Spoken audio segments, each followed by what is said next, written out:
Actually, the litmus test for me whenever I'm observing another teacher is who's winning, their cell phones or the teacher? Mm.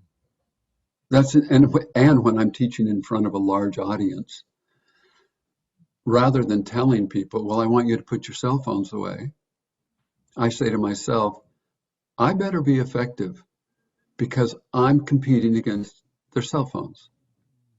I'm competing against their cell phones. And I want to make sure that whatever I'm doing, that they're looking up. Now, this is what I teach new faculty. And I think about myself. I say, new faculty, you need to focus on knowing the content. That's the knowing. You need to focus on the doing, all right, how you're going to teach. But most important, and that you forget, teachers, is the being. The being. In other words, what kind of a person are you? And one of the big problems I saw on Wall Street was that people knew a lot, they're brilliant, and they did a lot and made a lot of money, but they may not have been the kind of individuals that we would aspire to be. And so one of the things I try to teach our MBA students is that you can't keep working 100-hour work weeks. You need to work smarter. And one of the ways to work smarter is to be congruent with what your values are.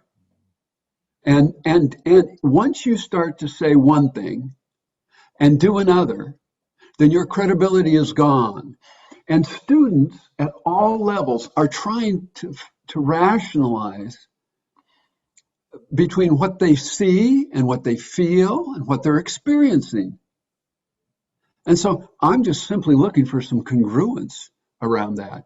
And I mean, I can name myriad of teachers in my own life, but I'm interested in, if I were to hire a new teacher, an elementary school teacher or at the Harvard Business School, I would try to figure out, is this person self-aware?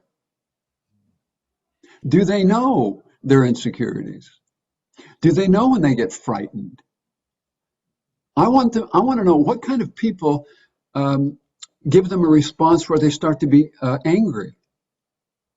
So I want to see if they know themselves. What are your patterns?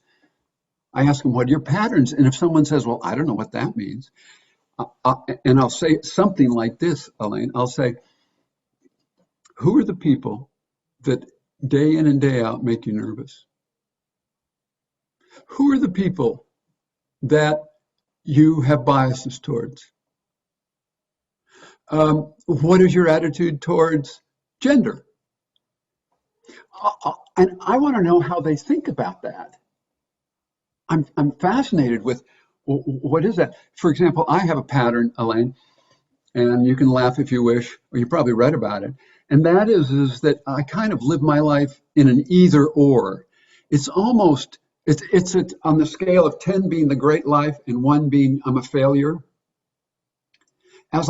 Throughout the day and when I'm teaching, I reflect after I've taught whether that was a great class or a terrible class. It's like there's nothing in between. And I don't know, I mean, I assume you not rate, but you evaluate and you assess podcasts. And if you were like me, you'd say, that was a great one. And that one was terrible. There's nothing, there's no 4s and 6s. And so that's a pattern I have. And I also think that way in relationships. I either have a great relationship with Elaine, or I don't have a relationship with him. And that's just one example of a pattern. But I'm interested in the teachers that are the most gifted in my mind are those that are aware of what's going on inside of them so they can focus on other people. They can focus on their students.